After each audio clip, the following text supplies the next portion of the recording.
Bonjour à toutes et à tous et bienvenue dans ce nouveau numéro des Jeudis de la formation consacré aux prothèses des membres inférieurs et supérieurs chez l'enfant.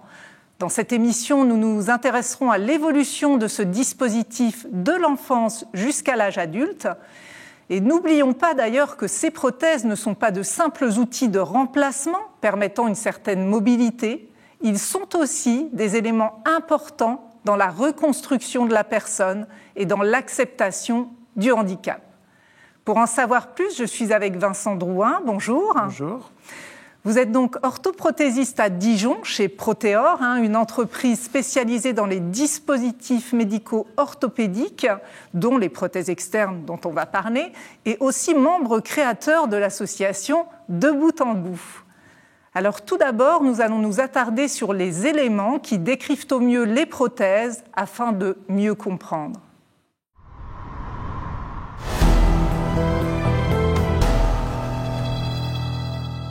Alors on va commencer par des définitions. Quelle est la différence entre orthèse et prothèse ? Je crois que c'est la toute première chose qu'on apprend lorsqu'on fait des études d'orthoprothésiste. En fait, la prothèse remplace un membre alors que l'orthèse, elle le soutient. Tout simplement.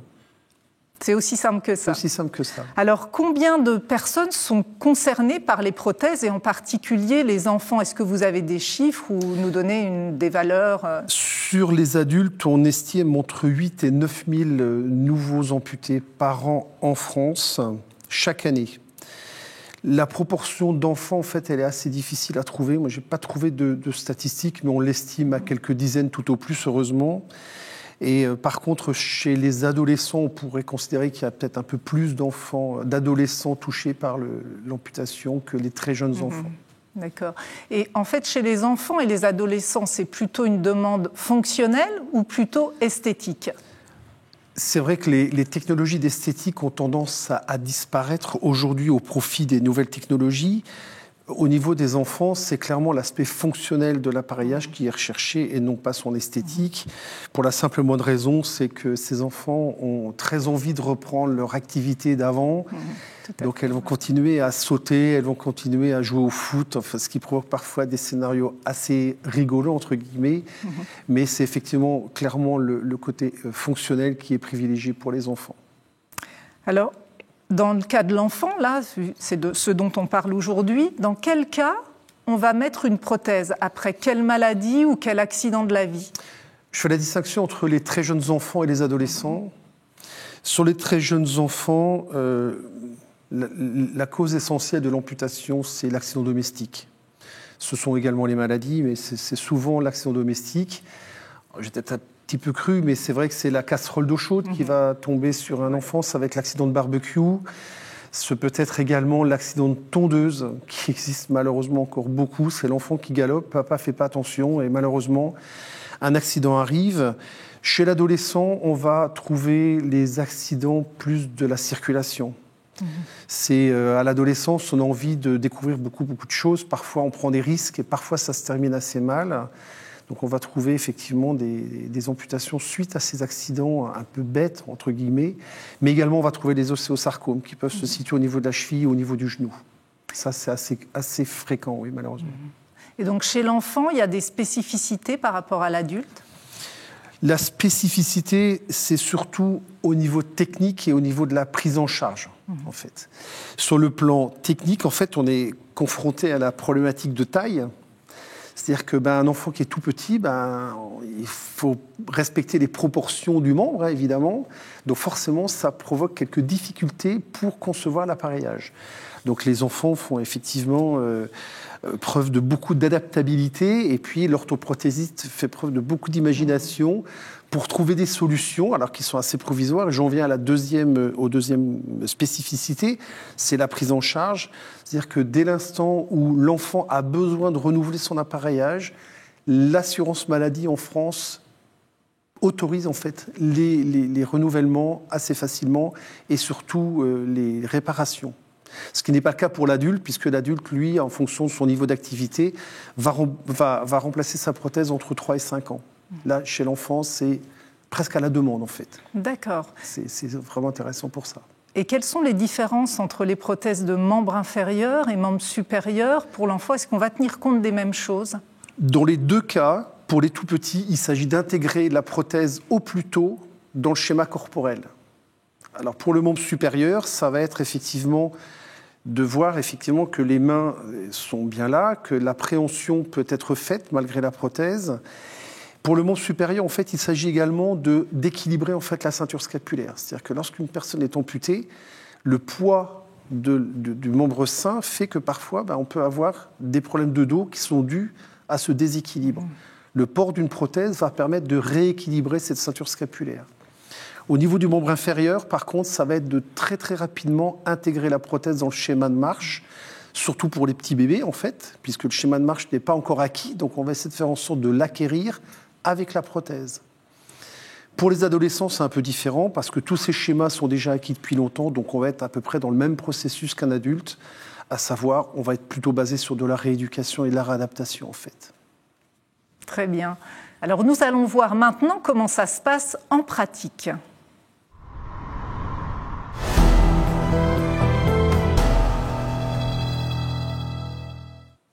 Alors, on a parlé des jeunes enfants, mais à partir de quel âge on peut vraiment avoir une prothèse? Le plus tôt possible, en fait. Il s'agit en fait d'intégrer au plus vite la prothèse dans le schéma corporel de l'enfant, que ce soit au niveau du membre supérieur ou au niveau du membre inférieur. L'idée, c'est que cette prothèse fasse partie intégrante de l'enfant. Ce sera d'autant plus facile pour lui, de l'accepter et de l'utiliser. Et dans quelles conditions il peut recevoir cette prothèse par rapport, par exemple, à l'état du moignon, voilà. La première chose, bien évidemment, c'est de s'assurer que l'enfant soit en capacité à recevoir une prothèse. C'est-à-dire que la cicatrice, les équipes soignantes vont bien sûr s'assurer qu'elle est en bon état. Si, par exemple, c'est un enfant qui a été brûlé, évidemment, il va y avoir des gros problèmes qui vont être associés à l'amputation. Donc on va s'assurer déjà que l'enfant est en capacité à recevoir une prothèse. Et à partir de ce moment-là, ça va vraiment être un travail d'équipe pluriprofessionnelle entre donc les infirmières d'un côté, les ergothérapeutes, les kinésithérapeutes. Les orthoprothésistes vont intervenir à un moment donné, c'est-à-dire que lorsque le médecin va donner son accord sur cette capacité à appareiller l'enfant, l'orthoprothésiste va commencer à prendre une empreinte, va commencer à réfléchir sur la meilleure prothèse qui serait possible de réaliser pour cet enfant, à l'instant T, puisque ça peut aller très vite. Les renouvellements vont se faire relativement rapidement, dès l'instant où l'enfant améliore sa capacité ou alors grandit. Donc ça peut aller très vite. Et quand on a une prothèse, il n'y a pas que la prothèse. De quoi on a besoin aussi en même temps? Alors il faut aussi beaucoup de motivation, parce que ça c'est important. L'aspect psychologique est important également. Il ne faut surtout pas le négliger. On est dans des métiers quand même où la vie est quand même sacrément bousculée. L'amputation, parfois, c'est soudain. C'est parfois violent. Bien évidemment, personne ne s'attend à un moment donné à se retrouver avec un enfant qui se retrouve amputé. Donc il est quand même très très important d'avoir dans l'équipe pluriprofessionnelle des psychologues, voire des psychiatres, pour accompagner l'enfant et sa famille, voire ses frères et sœurs également, dans cette nouvelle aventure, en fait, si je puis dire. Et justement, au niveau de cette équipe pluridisciplinaire, qui va participer, qui va aider la personne l'enfant, une fois qu'on a décidé d'avoir une prothèse? Alors, qui va intervenir avant, pendant, mais aussi après? Donc, l'orthoprothésiste, effectivement, dès l'instant, il a le feu vert pour réaliser ses premières prothèses d'essai, puisqu'on a toujours une phase d'essai. Puisqu'on peut appareiller en fait un enfant avant même que son moignon soit complètement stabilisé, c'est-à-dire qu'on va avoir un œdème, ça va un peu gonfler. Le fait de se remettre debout, ça va très vite fondre, donc il faudra refaire autant d'emboîtures que nécessaire, jusqu'à ce que le médecin considère que l'enfant est stable au niveau de son moignon. À partir de ce moment-là, en fait, on va réaliser ce qu'on appelle la prothèse définitive. Ce sera la prothèse qui sera utilisée tous les jours. Donc, avant ce moment, je vais dire qu'il y a vraiment une équipe pluriprofessionnelle qui intervient. Une fois que l'orthoprothésiste a le feu vert de son médecin et qu'il y a une certaine stabilité du moignon, on peut dire que l'orthoprothésiste va travailler de manière assez autonome. Alors, il va rendre compte, bien évidemment, s'il décèle des petites blessures ou des évolutions particulières, mais en règle générale, il va être relativement autonome dans le suivi de son patient. Et donc il y a d'autres suivis que l'orthoprothésiste? À partir du moment où effectivement il le signale au médecin, il peut y avoir une autre prise en charge, comme une prise en charge psychologique, ou bien sûr une prise en charge au niveau de la rééducation, si c'est nécessaire. Alors justement, la rééducation, comment ça se passe chez l'enfant? Est-ce qu'elle est plus rapide? L'enfant, c'est vrai que par rapport à l'adulte, il a cet énorme avantage, c'est d'avoir la malléabilité de son cerveau qui fait qu'il s'adapte très très vite à cette nouvelle disposition de son corps. Les prothèses sont très très vite acceptées, il y a du jeu qui se met en place effectivement. Cependant, c'est vrai que la rééducation et la réadaptation, que ce soit au travers de la kinésithérapie ou de l'ergothérapie, reste toujours indispensable. Mais c'est vrai que ça avance quand même plutôt plus vite avec un enfant qu'avec un adulte. Alors après, tout dépend aussi de l'état général, hein. Tout dépend de la gravité aussi de l'amputation et du niveau d'amputation, bien évidemment. Et justement, là, quand on a sa prothèse enfant, comment se passe le passage à l'âge adulte? Est-ce que c'est la même chose, c'est une continuité, ou alors est-ce qu'on redémarre de zéro? Sur le plan technologique, lorsque l'on est un adulte jeune, mais toujours adolescent, c'est une continuité en fait au passage adulte. Ce qui change en fait, c'est au niveau de la prise en charge. C'est-à-dire que lorsque l'enfant n'est pas considéré comme adulte, comme je vous disais tout à l'heure, il va avoir une prothèse principale avec des renouvellements autant que nécessaire, des réparations autant que nécessaire. Lorsqu'il va être considéré comme adulte, ça va être différent. C'est-à-dire que là, il va avoir une prothèse principale, il aura une prothèse de secours, et tout ceci sera pris en charge par l'assurance maladie, et les renouvellements se feront à peu près tous les 5 ans. Grosso modo, c'est à peu près tous les 5 ans ou tous les 3 ans, suivant le niveau d'activité, suivant la capacité de l'enfant, entre 3 et 5 ans. Merci. Alors, pour la troisième partie de cette émission, nous allons voir quelques éléments pour aller plus loin.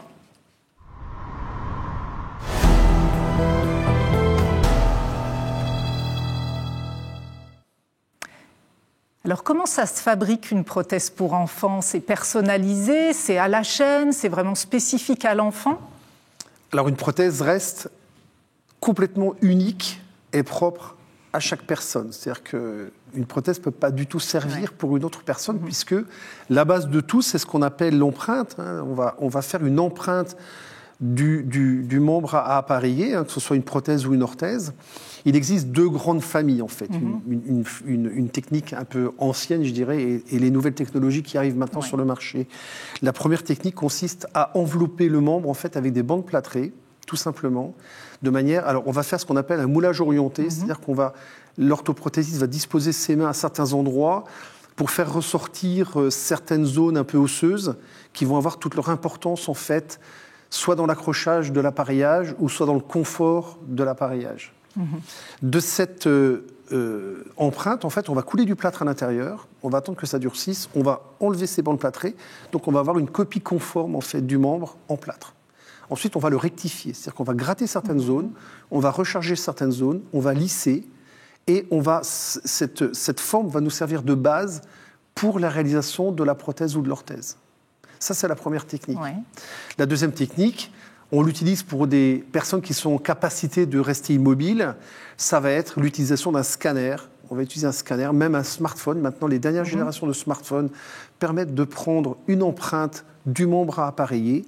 Et là, en fait, on va utiliser les mêmes techniques qu'avec le plâtre, mais sur informatique. Dès qu'on va recharger des zones, on va gratter des zones, mais de manière complètement virtuelle. À partir de ce moment-là, on va pouvoir soit usiner un bloc de polyuréthane avec une machine, une fraiseuse. On va obtenir, donc, ce que je vous disais tout à l'heure, un positif en polyuréthane pour cette technologie-là.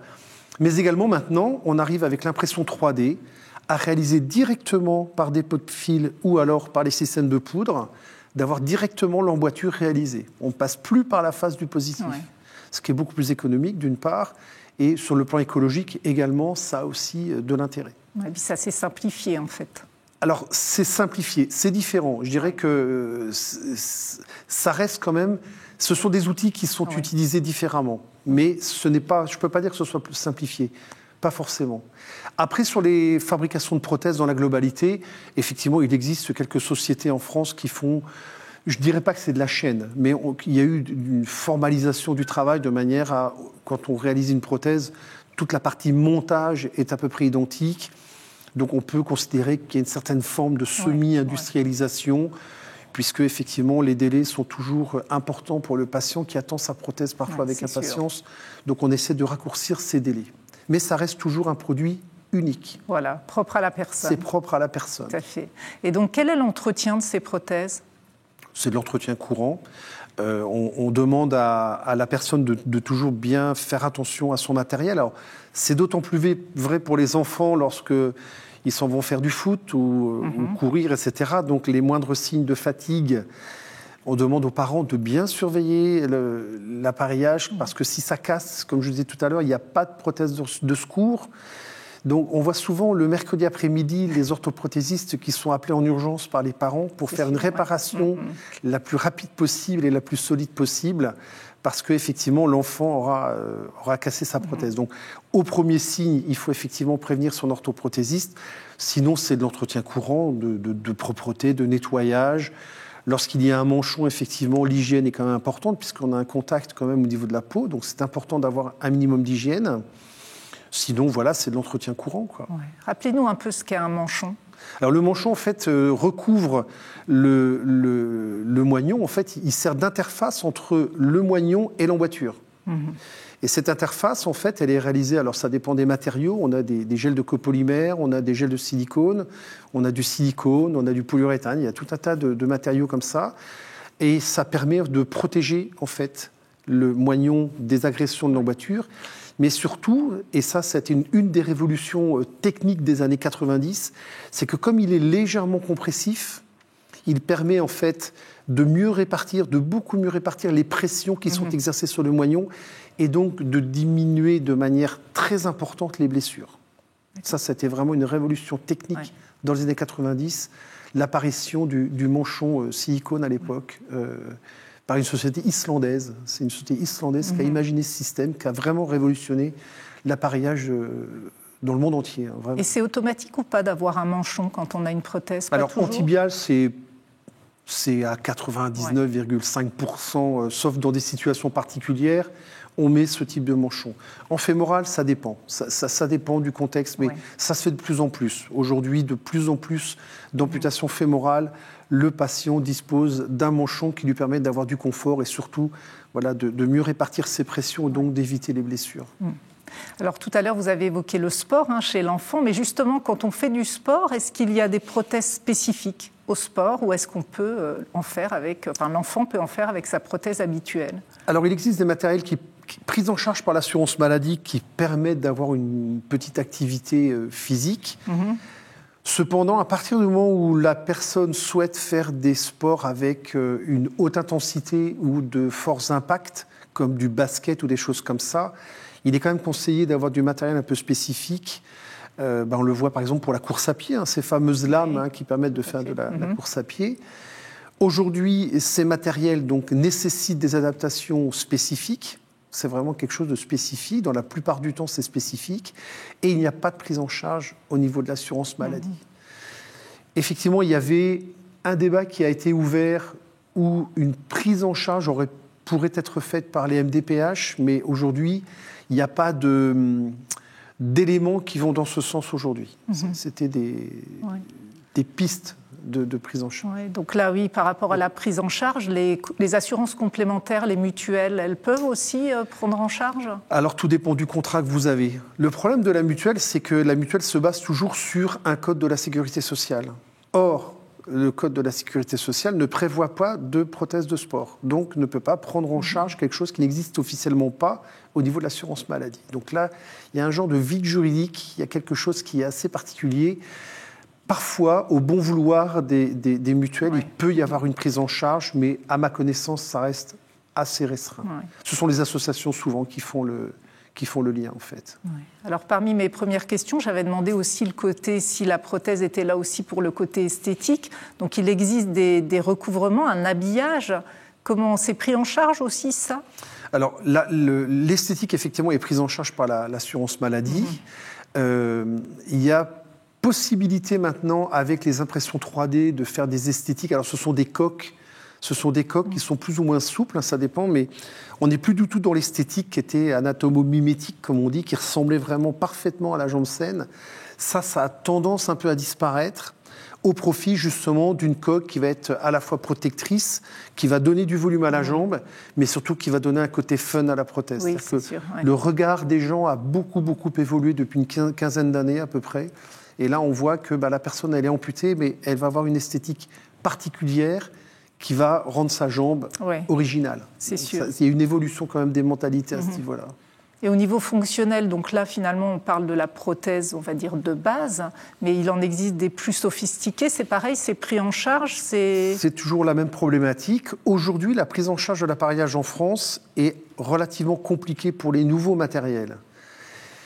C'est un peu spécifique à la France, malheureusement. C'est-à-dire qu'il faut à peu près 3 ans entre, pour un industriel, la dépose de sa demande, en fait, et l'aboutissement de cette demande.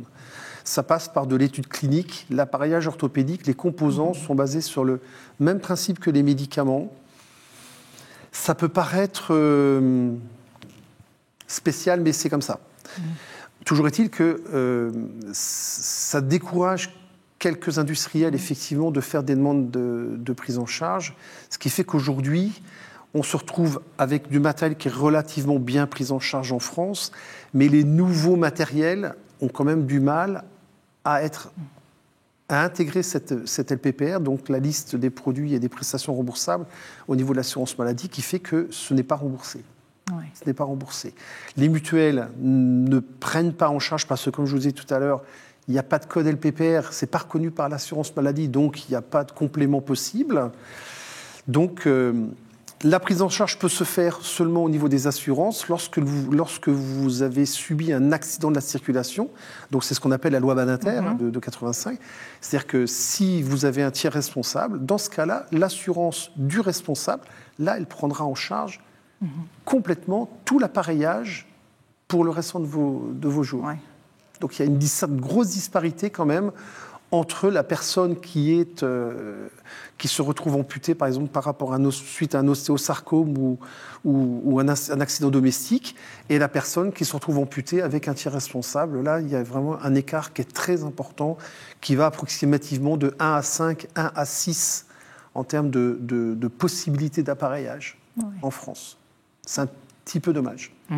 Alors, je voudrais bien qu'on redise juste par rapport aux prothèses de sport. C'est vrai que là, on est dans un contexte de Jeux olympiques et paralympiques qui approchent. Comment on fait pour avoir ces prothèses spécifiques au sport? Comment on les obtient? Quelle démarche? C'est compliqué? Alors, oui, généralement, les relais se font au travers des associations. C'est vrai qu'il y a quand même un beau travail qui a été fait même au niveau des clubs aujourd'hui. Moi, j'ai fait beaucoup d'athlétisme jeune. C'est vrai que les personnes amputées, à l'époque, ce n'était pas concevable. Techniquement, il n'y avait pas de possibilité de faire du sport. Aujourd'hui, on dispose quand même de matériel avec de la fibre de carbone, les fameuses lames de course. Elles sont donc techniquement disponibles. Les clubs font les relais avec certaines associations. Et aujourd'hui, pour faire du sport, soit la personne, elle se paye sa prothèse, ou alors elle peut recevoir l'aide de diverses associations comme l'âme de joie, Génération Avant-Garde, etc., qui ont pour cœur de métier, si je puis dire, justement d'accompagner les personnes qui désirent faire du sport. Ouais. Alors j'aimerais bien qu'on continue dans les associations et que vous nous parliez de la vôtre, De Bout en Bout. Alors l'association De Bout en Bout, en fait, a été créée en début 2024 à l'initiative du journaliste Mathieu Lartaud. Donc, le hasard a voulu qu'on se rencontre, en fait, et puis qu'à un moment donné, Mathieu m'a envoyé un petit SMS, à ma grande surprise, pour me demander si j'étais prêt à l'accompagner en tant qu'orthoprothésiste dans cette aventure de bout en bout. Donc, tout ça, c'est en train de se construire. L'idée, en fait, c'est effectivement d'essayer de faire évoluer la législation sur la prise en charge des nouveaux matériels, parce qu'on considère effectivement que 3 ans d'attente pour un matériel nouveau, ça fait quand même beaucoup. Donc, on va essayer de réfléchir et de proposer aux législateurs des pistes de réflexion, d'avoir une certaine, certaine écoute de la part du législateur pour faire évoluer cette législation. Et puis d'autre part, on aimerait bien, c'est aussi accompagner des enfants qui seraient dans le besoin. Et effectivement, pourquoi pas d'être en complément de l'âme de joie qui prend en charge la lame en question. Le reste de la prothèse, il reste toujours souvent à la charge de la personne amputée. Et donc là, on pourrait peut-être intervenir à ce niveau-là. En tout cas, très belle initiative. Voilà, merci. Donc je vais vous laisser nous donner le mot de la fin. Quel message important vous souhaiteriez faire passer aux personnes qui nous regardent ? Écoutez, grâce à cette association, en fait, on espère sensibiliser le public sur l'appareillage orthopédique dans sa globalité et puis sur les prothèses de sport en particulier. C'est vrai que le métier d'orthoprothésiste touche à peu près 850 000 personnes en France. On a 850 000 personnes en France qui sont touchées de près ou de loin, avec un appareillage simple ou parfois des appareillages très complexes donc, qui sont touchés par l'appareillage orthopédique. C'est une profession qui est très mal connue. Alors, quelque part, c'est bien. Ça veut dire que les appareillages qui sont réalisés par les orthoprothésistes sont suffisamment discrets et permettent aux personnes, effectivement, de recouvrer une vie la plus normale possible. Mais toujours est-il qu'aujourd'hui, c'est vrai que c'est une profession qui est un peu malade dans le sens où les pouvoirs publics n'ont pas augmenté les tarifs de prise en charge depuis 2017, ce qui fait que ça commence là à provoquer certaines difficultés quand même au niveau des orthoprothésistes, des professionnels, de la profession dans sa globalité. Et malheureusement, les dernières personnes qui subissent cette situation restent les personnes qui ont besoin de nos appareils, quoi. Donc voilà. Tout à fait. Merci beaucoup Vincent d'avoir répondu à toutes mes questions. Merci de m'avoir accueilli en tout cas. Avec plaisir. Et merci à vous d'avoir suivi cette émission que vous pouvez revoir sur le site fréquencemédicale.com et sur notre chaîne YouTube. Je vous dis donc à bientôt pour un prochain Jeudi de la formation sur Fréquence Médicale.